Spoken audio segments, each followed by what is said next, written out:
ಬೆಂಗಳೂರಿನಲ್ಲಿ ನಡೆಯುತ್ತಾ RCB match.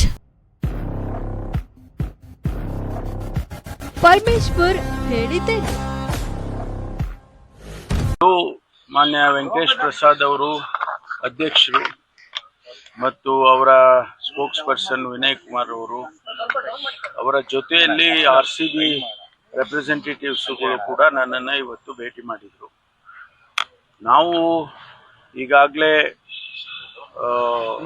ಏನು 4ನೇ ಮಾರ್ಚಲ್ಲಿ ಘಟನೆ ನಡೆದಿತ್ತು, ಅದರ ಹಿನ್ನೆಲೆಯಲ್ಲಿ ನಾವು ಸರ್ಕಾರ ಜಸ್ಟಿಸ್ ಕುನ್ನಾ ಅವರನ್ನ ಸಮಿತಿ ಮಾಡಿ ಏನೆಲ್ಲ ಆಗಿದೆ ಅದನ್ನು ಮತ್ತು ಅದಕ್ಕೆ ಕರೆಕ್ಟಿವ್ ಮೆಷರ್ಸ್ ಏನು ತಗೋಬೇಕು ಅದನ್ನೆಲ್ಲ ನೋಡಿ ನಮಗೆ ವರದಿ ಕೊಡಬೇಕು ಅಂತೇಳಿ ಜಸ್ಟಿಸ್ ಕಮಿಷನ್ ಅವ್ರನ್ನ ಕುನ್ನಾ ಅವರು ಕಮಿಷನ್ ಮಾಡಿತ್ತು. ಅವರು ವರದಿಯನ್ನು ಕೊಟ್ಟಿದ್ದಾರೆ. ಆ ವರದಿಯ ಆಧಾರದ ಮೇಲೆ ನಾವು ಕರ್ನಾಟಕ ಸ್ಟೇಟ್ ಕ್ರಿಕೆಟ್ ಅಸೋಸಿಯೇಷನ್ ಅವ್ರಿಗೆ ಮತ್ತು RCB ಅವರಿಗೆ ನಾವು ತಿಳಿಸಿದ್ದೇವೆ ಅನೇಕ ವಿಚಾರಗಳನ್ನು.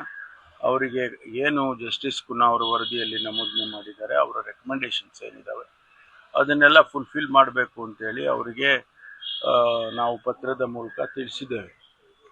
ಅದಕ್ಕೆ ಅದರ ಜೊತೆಯಲ್ಲಿ ಇದನ್ನು ಓವರ್ಸಿ ಮಾಡಬೇಕು ಅಂಥೇಳಿ ನಾವು ನಮ್ಮ ಸರ್ಕಾರದ ಹಂತದಲ್ಲಿ ಒಂದು ಸಮಿತಿಯನ್ನು ಕೂಡ ಮಾಡಿದ್ವಿ.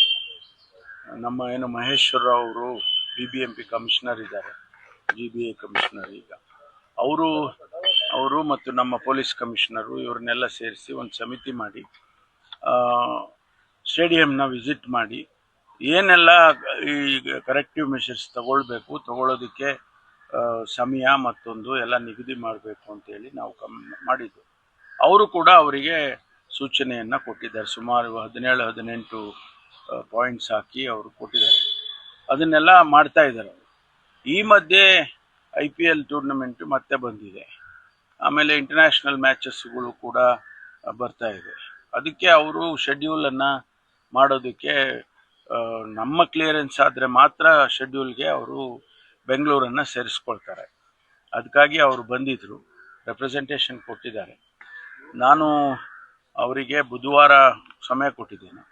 ನಮ್ಮ ಅಧಿಕಾರಿಗಳು, BBMP ಕಮಿಷನರು, ಆಮೇಲೆ ನಮ್ಮ ಪೊಲೀಸ್ ಕಮಿಷನರು ಮತ್ತು ಇನ್ನಿತರೆ ಅಧಿಕಾರಿಗಳು ಅವ್ರನ್ನೆಲ್ಲ ಕರೆದು ನಾವು ಲಾ ಡಿಪಾರ್ಟ್ಮೆಂಟ್ನಲ್ಲಿ ಲಾ ಡಿಪಾರ್ಟ್ಮೆಂಟ್ ರೆಪ್ರೆಸೆಂಟೇಟಿವ್ಸು ಇವ್ರನ್ನೆಲ್ಲ ಕರೆದು ಒಂದು ಸಭೆ ಮಾಡ್ತೀನಿ.